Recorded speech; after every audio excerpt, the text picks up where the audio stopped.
ಎಡ್ಲ್ಯಾಬ್ನ 2ನೇ ಎಪಿಸೋಡ್ಗೆ ಎಲ್ರಿಗೂ ಸ್ವಾಗತ. ನಮಸ್ಕಾರ. Namaskar. So you welcome to Chitradurga. Should we begin? Let's begin. One country every educator should visit. India. You've come all the way to Chitradurga to observe, to see how things are at the EdLab here. Every dollar or every rupee, what difference it will make. It was a very big blow and it was a wake-up call. So now, Rachel, can you share an example where evidence has significantly changed a policy or program? In the state here, the Ganitha Ganika program Correct? did something which is called A/B testing. So ಎಲ್ರಿಗೂ ನಮಸ್ಕಾರ. ಇವತ್ತು ನಮ್ಮ ಎಡ್ಲ್ಯಾಬ್ನ 2ನೇ ಎಪಿಸೋಡ್ಗೆ ಎಲ್ರಿಗೂ ಸ್ವಾಗತ. ಇವತ್ತು ನಮ್ಮ ಎಡ್ಲ್ಯಾಬಿನ ಈ 2ನೇ ಎಪಿಸೋಡ್ಗೆ ನಾನೇ ಖುದ್ದಾಗಿ ಹೋಸ್ಟ್ ಆಗಿ ಬರ್ತಾ ಇದ್ದೀನಿ. ಇದಕ್ಕೆ ಕಾರಣ ಕೂಡ ಇದೆ. ಇವತ್ತು ನಮ್ಮ ಚಿತ್ರದುರ್ಗದ ಎಜುಕೇಷನ್ ಹಾಗೂ ಎವಿಡೆನ್ಸ್ ಲ್ಯಾಬ್ ಅನ್ನ ವೀಕ್ಷಣೆ ಮಾಡಲಿಕ್ಕಾಗಿ ನೇರ ಬ್ರಿಟನ್ನಿಂದ ರೇಚಲ್ ಹಿಂಟನ್ ಅನ್ನುವಂಥವ್ರು ಬಂದಿದ್ದಾರೆ. ಸೊ ನಮಸ್ಕಾರ. Namaskar.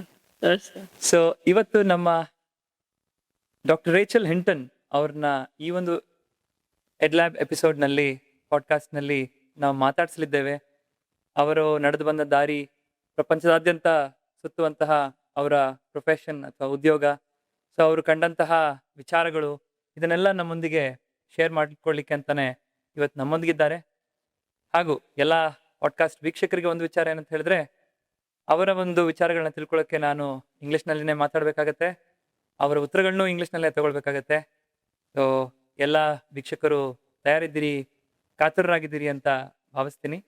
ಶುರು ಮಾಡೋಣ. ಮೊದಲನೇದಾಗಿ ಡಾಕ್ಟರ್ ರೇಚಲ್ ಹಿಂಟನ್ ಅವ್ರ ಬಗ್ಗೆ ಹೇಳ್ತೀನಿ, ಇಲ್ಲಿಂದ ಇಂಗ್ಲೀಷ್ನಲ್ಲಿ ನಾನು ಮುಂದುವರಿತೀನಿ. So doctor Rachel Hinton is the Global Education Research Lead for the WhatWorks Hub for Global Education at the UK's Foreign Commonwealth and Development Office, the FCDO. She's an expert in global education policy, implementation science, and international development systems, correct? Correct. Thank you. So you welcome to Chitradurga, Dr. Rachel. Thank you very much. It's a pleasure to be here, Akash. Thank you for inviting me. You're welcome. You're most welcome. And then what has your visit to Karnataka been like so far? Oh, it's been a wonderful experience. I mean, the beauty of the place we see behind us, but also it's got a remarkable combination of that deep history here, but also strong public institutions, and then a clear appetite for innovation. And we're so close to Bangalore, that's known across the world for tech innovation. But I think what I'm struck by here is this sort of commitment, if you like, commitment to learning outcomes. And that's not just with your officials and administrators, but you see it with the teachers, you see it with civil society, and it's a real mindset, I would say. It's a mindset that we often don't find. And we often talk about, I'm a learner, you're a learner, and we're all learners. And I feel that humility is also here in this state. And the commitment to iterate and adapt is actually what we find in successful education systems across the world. And you have it all here in abundance. Thanks a lot. That's great to know. And you've visited Chitradurga now. Yes. You've been to Delhi and Bangalore as well. Yes. So your first impressions of Chitradurga and the evidence lab that you visited? Yeah. Thank you for the question. I think what really struck me is the political leadership and the institutional leadership. We often miss that. And there are 3 elements to that. One is a clear work ethic. The other is the organization, and an organization around coordinating all partners as well.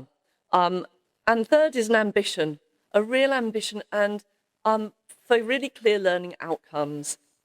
And when, that was clear in meeting you, but what became then clear as I met different staff and we went to schools and talked to people was that actually the whole team actually understood the vision and mission of the Ed Lab. And so it wasn't just written up on the wall that it's about evidence use, evidence uptake, but actually people all understood that there was an outcome, and that was going from your 48% level of your class 6 to 8 learners who could, deliver at the level read and class read 2, at class 2. grade 2 text. Yeah. Everyone knew you wanted to shift that to a target of 70%, and so it meant everybody comes along together on that journey.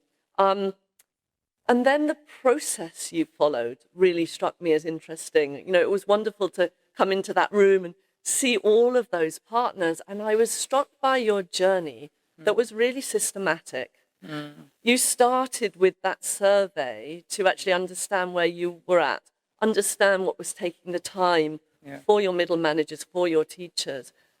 But then you responded to it. Sometimes we get the data, but we don't get the response. And very interesting how you got, you went forward and got the agreement and approval to address that problem by putting in a data analyst. Yeah.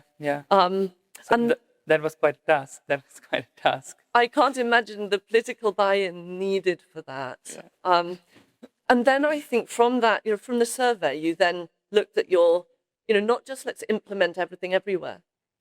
You thought and looked at the data and said, who are our lowest performing schools? And then let's target our resource there. And thirdly, and I think it's something really difficult to do, and I'd love to know how you did it, is you looked at the interventions that were there.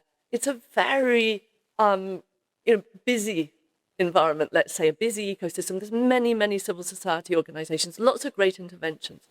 But you looked and chose a few that really worked. You looked at Ganatha Ganika with Youth Impact and JPAL. Correct. You looked at Odu Karnataka with Pratham that looks at numeracy and literacy, and were willing to make decisions, tough decisions, not let that evidence sit on the shelf.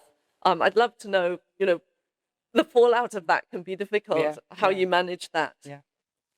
Now that we're talking about the evidence lab at Chitradurga, and now that you've come all the way to Chitradurga to observe, to see how things are at the Ed Lab here, we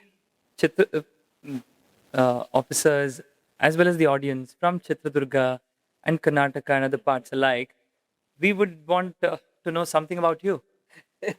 Could you tell us a little about your professional journey?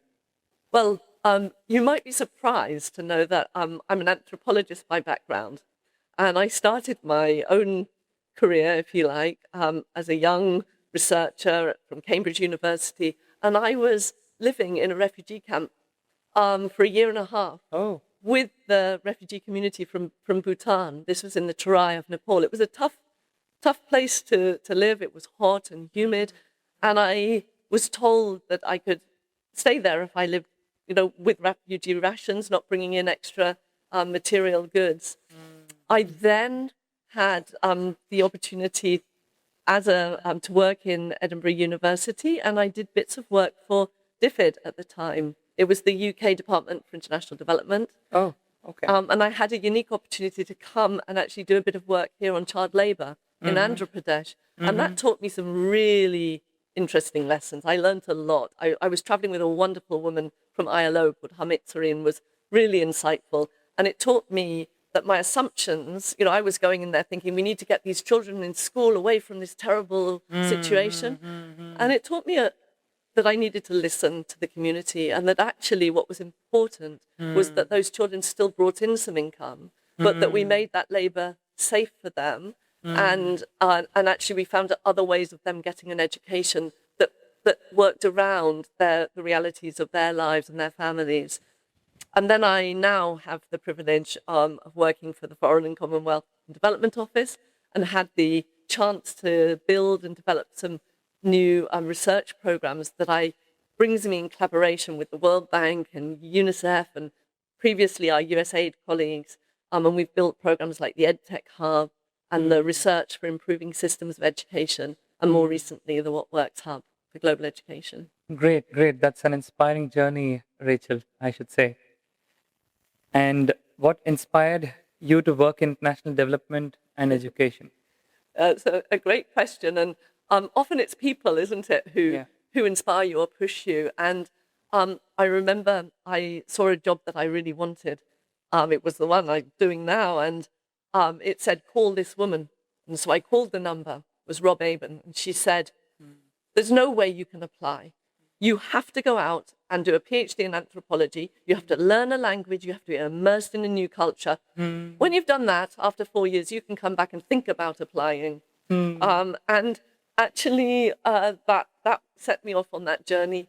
But also, I think our early influences are important, aren't they? And, you know, my parents were very inspiring. My father worked at the university, and they always had an open house. We used to, as children, call it the Hinton Hotel, because there was always new people coming through. But what that gave me was a real curiosity about people from other cultures. That was when I first met Bhutanese people, and when I met Russians and Greeks and people from all around the world. So I think that I realized my mum was an educationalist. Oh, and so I also realized that education can give people opportunities in life to be the best they can be, can change lives in the same way, that can lead to growth, to healthier communities, and also to address issues of equality and equity. And so for me, it's obviously an area that will lead to deep change if we get it right, if we use the evidence and apply the evidence in the way you are doing here. Yeah. And when you say equity and providing opportunities, Yes. looking back, Yes. was there a defining experience that shaped your career? Yes. So there's one experience that really stands out. It was 2009, and I was in Ghana. I don't know if you've been to that wonderful West African country, but it's a very welcoming environment. But, you know, a lot of diversity in the country. And it was my very first week. And you will know as a professional, you know, you're always nervous to make an impression. And I knew nothing. I knew nothing about the culture, the language, but I didn't know about the program. And I was told that our National Audit Office was going to arrive the next week and audit everything we were doing in the education space. And I was terrified. So I called the person, the administrator who'd been the person before, the advisor, said, what do I do? He said, take the team as far away from the capital as you can. There's this amazing civil society organization, School for Life, teaching children who aren't in school to catch up in just 9 months. In Ghana? This was in Ghana, in the very north. It's very arid land up there. You know, quite a lot of poor communities and many children who don't get the chance to go to school. And the leader of that organization was really inspiring. And we've seen now that, you know, on completing school, those children have done as well in education because they shifted the pedagogy. They taught the children to be curious, to help each other, and really shifted from a rote learning approach of education to a much more activity-based approach. So that, you know, it taught me, get out to the community, look at the unexpected.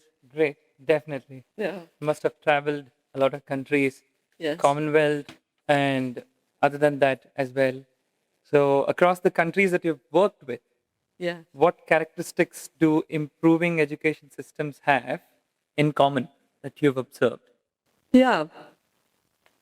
I'd say there are 3 probably that stand out. I think that the first is just this relentless focus, not on what's going on just in terms of schooling, but actually that focus on learning. And I think we've seen it here in Chitradurga that, you know, the first thing you were starting with was your data on learning. Correct, secondary data. Exactly. Whatever that's existing. Yeah, all that's existing already. The second is leadership. And we need that leadership. We need it at, you know, your senior level, but we need it at the school. We need it in the classrooms.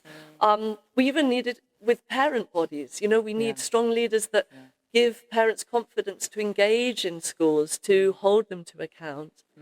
And then the third is one that seems to be very much in your own DNA, which is this whole mindset of being willing to learn, to iterate, to adapt, and a curiosity. What's worked? What do we need to improve? How does it work? And then I would say just another one I'm thinking of that I observed here is this willingness to actually collaborate.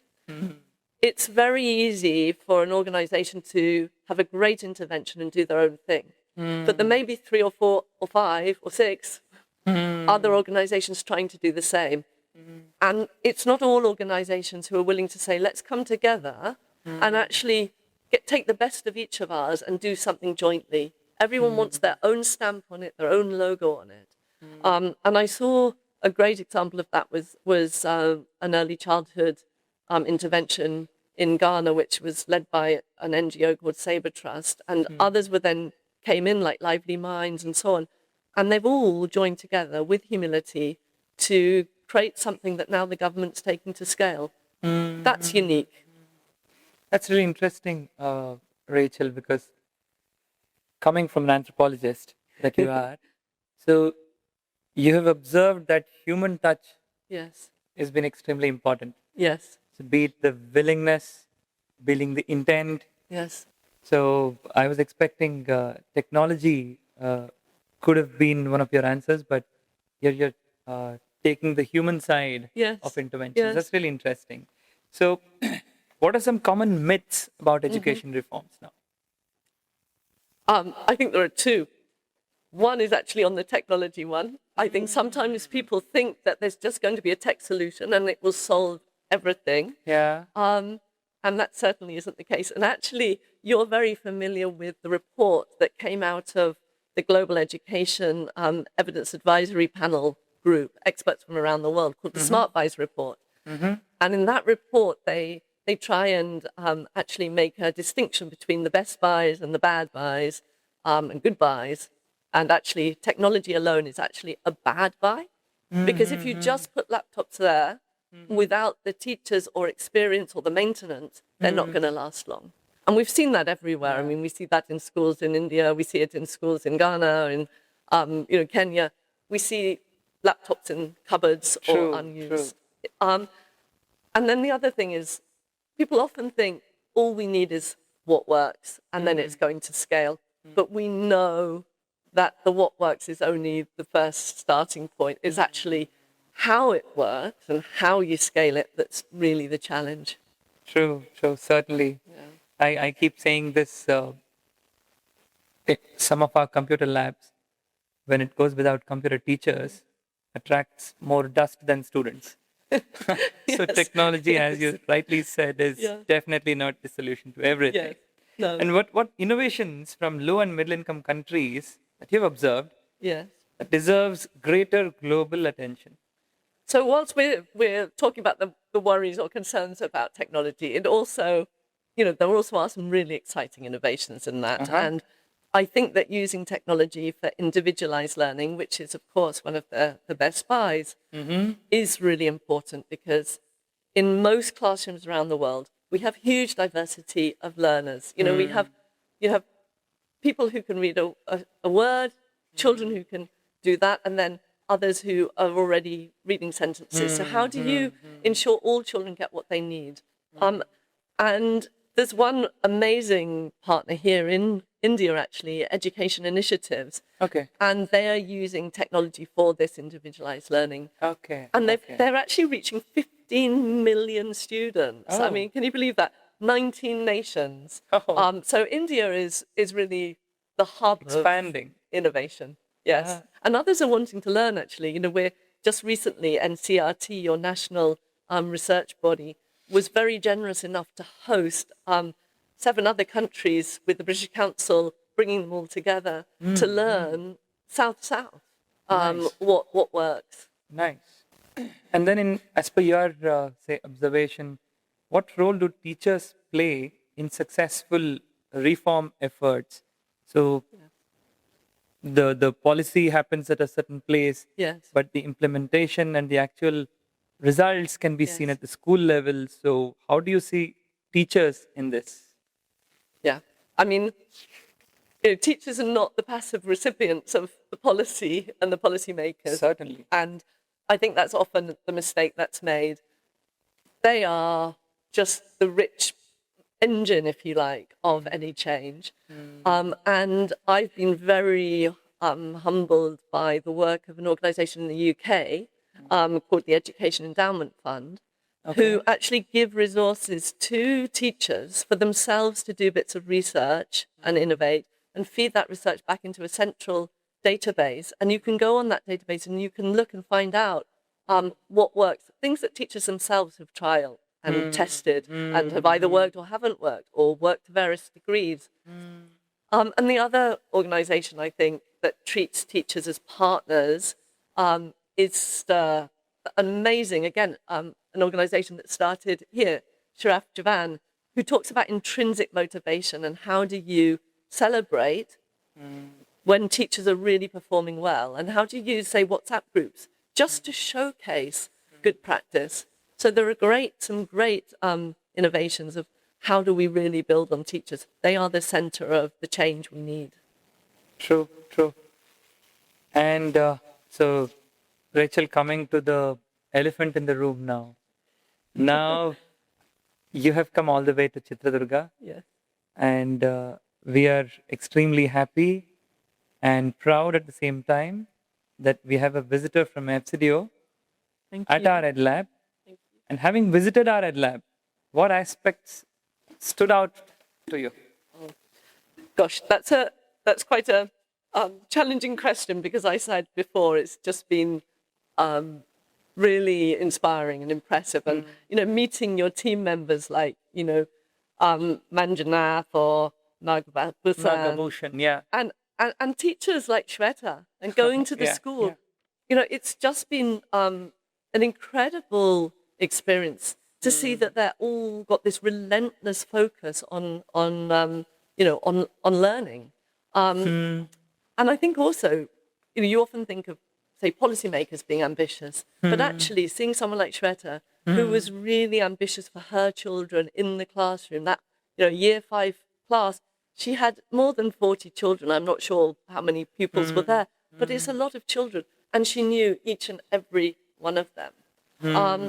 And I think coming to your Ed Lab and seeing how you are absolutely religiously bringing them together, they all know that bi-weekly you will listen to their voices, all your partners, and that one of them said to me, it's always Tuesday, 5 o'clock, and we are here, and the leaders will be there. Now, that reliability, that level of commitment and leadership, I think, is quite rare. And it seems to have inspired here a real motivation at every level of the system. And I've been blown away.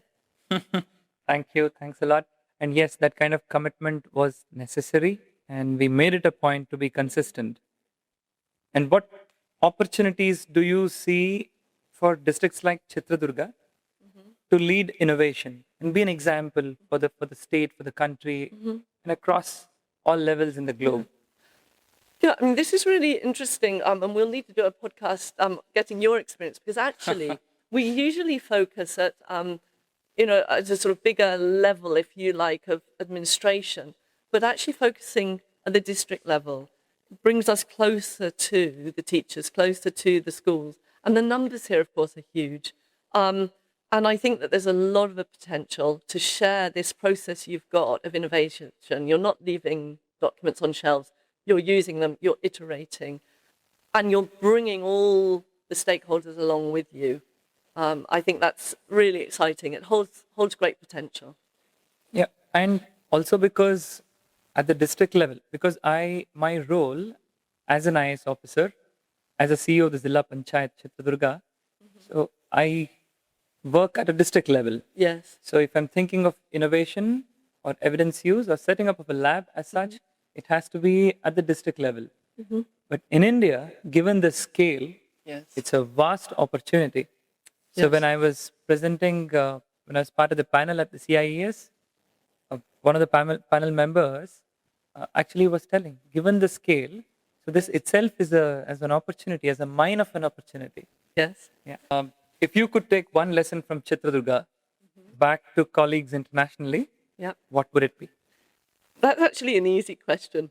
It would be the power of this local leadership. I think creating that culture of learning, is really important. And actually, the global community could learn a lot from that.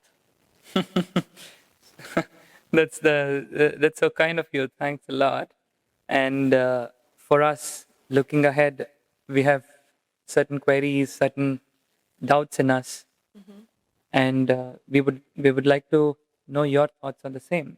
So, what gives you the optimism about the future of education? Yeah, I'm always very inspired by young people, and actually, I also have the privilege of being a visiting fellow at the School of Government in Oxford, the Blavatnik School of Government, and every year there's more than 120 really smart young masters in public policy who come in, and what you learn from them, it keeps you young, it keeps you on your toes.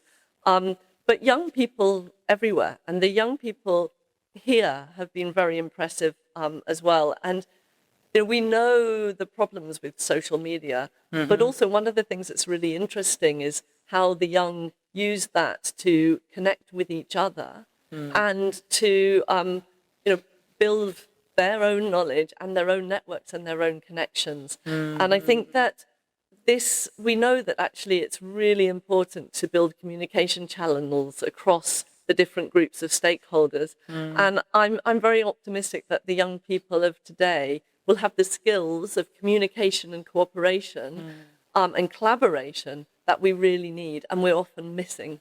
And how do you think technology and artificial intelligence will influence learning over the next decade? That's a question that's far too big for me to answer. But all I would say is I think technology more generally really can help us with this personalized and individualized learning. I think AI has real potential for us to use a lot of the data that we collect now, but we don't actually use or analyze. There's so much data collected, there's so much secondary data that's very rich, and more analysis can be done. One of the programs I was most inspired by as a young researcher was the Young Lives program. I don't know if you know that one. It's at Oxford University and it covers Ethiopia, Peru, and also India. And the head of that is Renu Singh here, brilliant academic. And what was great was it had academics from different disciplines, so anthropology, sociology, economics as well. And they were very good at encouraging other people to mine their data sets because it was longitudinal data following children's lives. Really rich data, but it's very time consuming mining those sets. And I think AI can really help us with that. Also, when it comes to synthesis, obviously one of the things I've seen you do here is try and look at what data there is and then get that evidence. And how do you communicate that well up to government? Very busy policymakers don't have time to read all those primary data sources. Correct. But AI, if you train it right, use the right prompts, can help you synthesize things. So yeah, big ethical issues, big challenges, but I think lots of potential too. One thing's sure, we definitely have to deal with it and address it and make sure we're building our capability and using it. I've had it's been great in FCDO. There's been a fantastic leader called Simon McNaughton who has built training programs for us in the research and evidence division to build our own skills. And those of us like myself, born in the dinosaur age where there weren't even computers, it can be quite scary to take it on board and learn it yourself. And through a gamification of it, working with your neighbors and your other policymakers, he sort of set a challenge, really, a different challenge every week to do together. And it was a great way of learning. So I think we still need to address it, whatever we think of it. True. And AI is a basic need today. Yes. As an administrator, even I feel the same, and we tend to use AI a lot than before, and we're evolving with the same. Yes. So with the same set of data that we had 5 years ago, Yes. we were not doing as much analysis as we do today. That's great. So yes. I feel extremely happy about this. Yes. That this development has come in. Yeah. At the same time, we need to, as you said, ethically use it and know how to use it. Yes.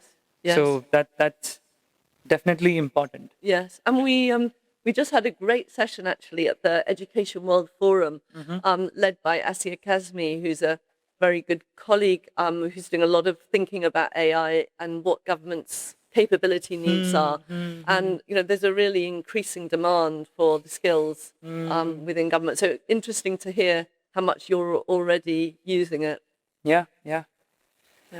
And what advice would you offer young people who want to contribute to public service, education, or international development? So, what advice would you offer young people who would want to contribute to public service, education, or international development? I would say stay curious, try and find an opportunity to immerse yourself in a new culture and a new community. And of course, I'm biased. I would say study social anthropology. I think it's been the best grounding for me in my professional career. That's interesting. And now that we have, we're working extensively on evidence generation, Yes. evidence use, evidence uptake, set up an evidence lab. Yes. And with the question, when it comes to the question as to why evidence matters, Yes. have we not worked all this while Yes. with experience-based approach, perception-based approach? Why evidence? Why evidence Yes. matters? That's according to Yes. you. I do think very often when there's the pressure of policy making, sometimes, it's just judgment. And people feel that they can bring their own experience to that judgment. And often there are big decisions at stake. And when you bring evidence, it's not that you need to replace that judgment, but you're adding to that judgment with the data. And it really does matter that we get the decisions right, because the decisions, the money, that money is often public money, come from the citizens. It's hard-earned money. Correct. We need to make sure that every single penny makes a difference. Correct. And that we're being evidence-based in how we use it. And we need to ask the questions, what works, but also for whom it's working, so that we've also got the evidence to know how it's impacting different parts of the population. And making the resources and our interventions work for everybody. And as you said, in governance, when education, when evidence matters, Yes. especially when the stakeholders are children Yes. who would not have a say, would not have enough voice. Yes. When we are investing ourselves in evidence, in specifically in this sector of education, so why is it important that you think that we need to work on evidence in education sector? So I'll tell you an interesting story. You've been to London. You can imagine, Parliament, Big Ben, the sort of grand structures. Our office is just close to that, close to number 10 and our Prime Minister.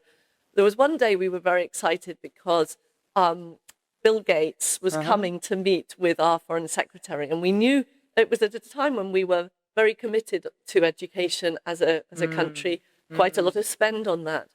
And so we were looking forward to the discussion. And Bill Gates basically turned to our minister and said, why would I invest in education when you don't have the evidence that you can tell me that my investment will have an impact? You can't tell me for every pound of my expenditure or every dollar or every rupee what difference it will make. And it was a very big blow, and it was a wake-up call, let's say. And we went on to work with our colleagues in the World Bank and the international community to help develop a measure of impact so that we could compare what spending 1 rupee on one initiative, how that would be different to spending that same money on another. And we developed something called the Learning Adjusted Years of Schooling measure, so that now, with that global education report, we don't just look at what works and what impact things have, but at what cost. And that's a big difference. And that's a really important contribution that and change that's happened in the last decade. And more practitioners, and I urge all your listeners to think carefully. If you're doing research, make sure that you're measuring the cost of the intervention as well.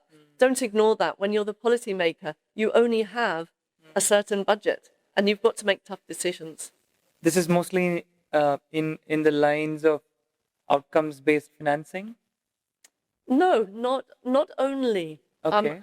I mean, we a lot of us are trying to do more of that, and there's a fantastic lab called the Go Lab in Oxford as well that looks at this. But actually, we need to know at what cost, even if you're having, even if you're financing in a more traditional way of funding a project, you still need to know what your unit cost is compared to another program, and what the cost of that final outcome will be. Got it. So it's not just the say the progress or the positive impact that an intervention is causing. It's also about, as you said, how much of the risk that we are taking in order to avoid negative externalities. Yes, and also, sometimes we would cost an intervention, say, by looking just at, say, the textbooks we might be purchasing. And we're not costing in, say, the human time that it takes to then implement that in the classroom, or the cost of the infrastructure for the school building it's delivered in. So we're often going to government and saying, implement this program. It only costs, or not even providing the cost, but also sometimes when the cost is provided, it isn't the real cost. It isn't capturing all of those other background expenses. And there's a great guidance note for any of your listeners who are interested in, doing more on this. The organization called Building Evidence in Education produce fantastic guidance notes, and they have one of those on, costs and how you capture costs. I hope our viewers are taking note of this. Yeah, you can find it on the World Bank website. Oh, that's a good input that you have given. So now, Rachel, can you share an example where evidence has significantly changed a policy or program? Okay, I'm pleased to say there are quite a few examples, but why don't we go with one of the examples here in the state here? The Ganitha Ganika program. Correct. Did something which is called A/B testing, which is something that Noam Angris, the academic director in the What Works Hub program, has been disseminating and discussing with many partners. And it's where you kind of look at different arms of an intervention, make a small change, and see which one has the best impact. So with that, it was the mobile phone program, and you can probably tell us better than I can. So just to give a context to the viewers, Yes. So Ganitha Ganaka is a phone tutoring program. Exactly. Wherein the teacher calls up the parent after the school hours just to check as to how much the child has learned in the school, and just to follow up. And this is a program which has worked wonders in times of, say, COVID, floods, etc. But even now, in order to bring in more parental engagement, using a simple technology, we are ensuring that the children are progressing in terms of math learning. That's Ganitha Ganaka. So you were saying something about A/B testing. Yeah, so I was saying, how is evidence used? So, there were two arms of the approach. One was just with the phone call, and the other was, let's have the phone call and then, SMS messages as well. And obviously that adds additional cost. And they found that, in fact, the phone call itself was having the impact needed, and it enabled the same intervention to be delivered, but at a better cost. So, yeah, it's just a nice example of where you're using that evidence and feedback loops and making changes to an intervention. And we need to do more of that and be bold and brave and test things out. So, how do you balance data with local realities and community voices?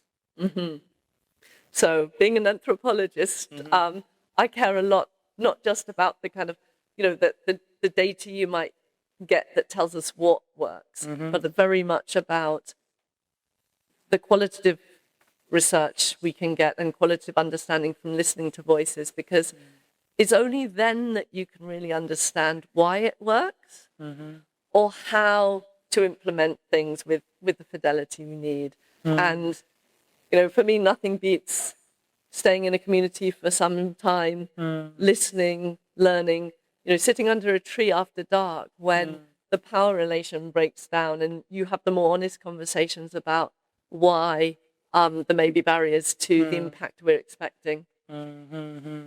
That's interesting because as a fellow of the hub, What Works Hub for Global Education, last year, after having seen the Gulbarga division, Yes. wherein I was the additional commissioner, Yes. after having seen the ground realities in terms of learning outcomes, in terms of civil infrastructure that was there, in terms of the gaps, etc., and then having the exposure of the Blavatnik School, the Oxford, all the learnings that was there. So we were carrying a lot of opportunities here. Yes. And as an administrator, at the same time as a fellow, Yes. I wanted ideas. I wanted the ways and means to improve learning here at the place where I work. So I wanted that formula. Yes. So I came all Yes. the way to Oxford to get that formula. And coming back, that formula was in the name of the Ed Lab. Right. Yeah. Great. So Great. coming back, we set up an Ed Lab here. We give ourselves 6 months deadline Right. to set it up, function first, Yes. prove that you can function as an Ed Lab for 6 months, and then set up a working space, continue from there on.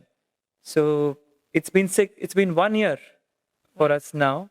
And I would say, after having asked you questions on evidence, Yes. so why it matters, Yes. I wanted that to come from the horse's mouth as someone who's experienced the say ground realities, Yes. applying this evidence as a policymaker, as an implementer at the same time. I've really observed that it matters. Yes. So experiential, perceptional governance, yes, Yes. it will have its worth, but evidence with all the technology and AI that we have today should be the, say, recipe for a good Yes. governance. Is what I feel. No, it's really exciting to actually see a leader implement such change and do it in a way that's sustainable and bring along the whole team with them. And I also must say, you must have very strong and supportive leadership as well, because when you use evidence, you're having to make tough decisions, not just, you're doing more of what works, but you're having to stop things that aren't working or choose between a lot of players who are knocking at your door, asking for your MOUs, wanting to take time from your officials to implement things, very enthusiastic. Sure. And that's a tough thing to do. And Absolutely. So we assess needs, Yes. and then only such interventions which matches our needs can be extensively, Yes. say, intensively implemented by the Yes. Ed Lab. Yeah. So that was a tough task, challenging one, but a very Yes. enjoyable experience, Yeah. I should say. But also the thing that I've seen that was important in that is really good communication and public communication as well. And, seeing that there's a dedicated communications team to make sure everyone understands why you're taking the decisions you are, why you're making the choices. And so I think sometimes we don't put enough effort into that communication to bring everyone with us. Yeah, true. Now, Rachel, it's time for some quick fire questions, and I'm not going to take too much time because it is quick fire. Okay. And I'll shoot questions now and expect responses from your end. Yeah. So Okay. should we begin? Let's begin. Okay. So, Rachel, one book everyone working in education should read. I think you should read Rural Development. It's an old book by Robert Chambers, but he's somebody who talks about listening to the voices of poorer people, listening to everybody's voice and how you do it. And it was the root of new methods on participatory learning approaches. Oh, great. So I'm going to buy this book. Great. Yeah. One leadership lesson you've learned. Listen before you lead. One misconception about development work. That the silver bullet is a solution. There are no silver bullets. There are no silver bullets. Great. Coffee or tea? Tea. What's there in the cup in front of you? Coffee. Next time, it's because I need to come back to have tea with you. Yeah. Oh, that's great. You're always welcome. And then one country every educator should visit. India. Ah, And not just India, I genuinely think Karnataka has really rich learning that others can visit, and I hope we can do some South-South exchanges. great. So we'll be eager to be a part of it. And then one word to describe India. Inspiring. Inspiring. Thank you. One word to describe partnership. Trust. Trust. Thanks a lot. So Rachel, that was kind of you to take time off. Rachel, for our audience, especially the children from Chitradurga especially, who are watching this episode, I have a question for you. So imagine a government school student from Chitradurga is watching this conversation today. They may dream of becoming a teacher, a doctor, a researcher, or a civil servant, or even working internationally one day. What message would you like to leave for them? It's a big question, but I would say where you start doesn't actually determine where you can go. And I'd ask them, are you curious? Are you compassionate? Are you committed to making a difference? And if the answer is yes, then the world needs you. We need teachers who are going to inspire learning. We need researchers who are asking the right question. We need public officials who are solving the problems. And then we need leaders who are coordinating and bringing everybody together. So I would say never underestimate the value of your own experiences, wherever they are, your local knowledge and your voice. And we all know that success just isn't measured in how far you travel, but it's measured in how much you contribute and the change you make to the lives of those around you. So I would say to them all, be ambitious, be curious, and good luck. Thank you, Rachel. That is so nice of you to say that. And what you said is indeed true. In fact, the theme of our EdLab, that is the EdLab podcast, this podcast is to actually bring out the voices of Chitradurga. The theme is Voices of Chitradurga. Yes. Our last episode, the first episode that we had was of an IFS officer, Indian Foreign Service officer, who's named Nikhil. He works for the embassy in France now, Paris. He's originally from Chitradurga. Oh, wonderful. So we have many such officers, not just officers, people who have done great in various walks of life from Chitradurga. So we have plans, we have their schedules lined up to do podcasts in future days. Wonderful. Which is gonna inspire children and youngsters alike from Chitradurga. So thanks a lot. So nice of you. So kind of you to say that. And thanks for being here. It was a wonderful time that we had. And we are happy and indeed proud that you have visited our EdLab. A lot of activities have been going on. So this is extremely encouraging. So thanks for your time. Thanks for being here. Thank you, Rachel.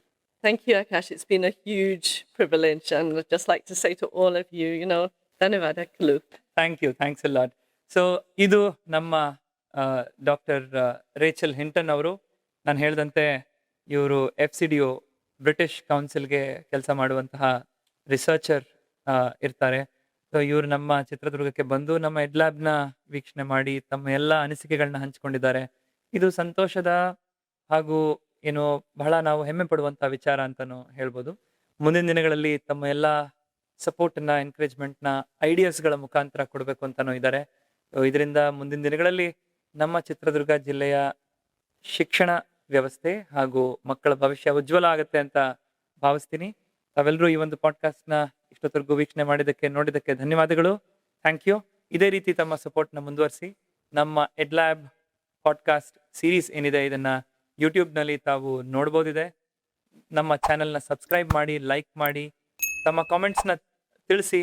ನಾವೇನಾದರೂ ಬದಲಾವಣೆ ಮಾಡ್ಕೊಳ್ಬೇಕು, ಇನ್ನಿತರೆ ಗೆಸ್ಟ್ಸ್ನ ಕರೆಸ್ಬೇಕು ಅನ್ನೋ ಅನಿಸಿಕೆಗಳಿದ್ದರೆ comment ಸೆಕ್ಷನಲ್ಲಿ ತಿಳಿಸ್ಬೋದಾಗಿದೆ. ಎಲ್ರಿಗೂ ಧನ್ಯವಾದಗಳು. Thank you.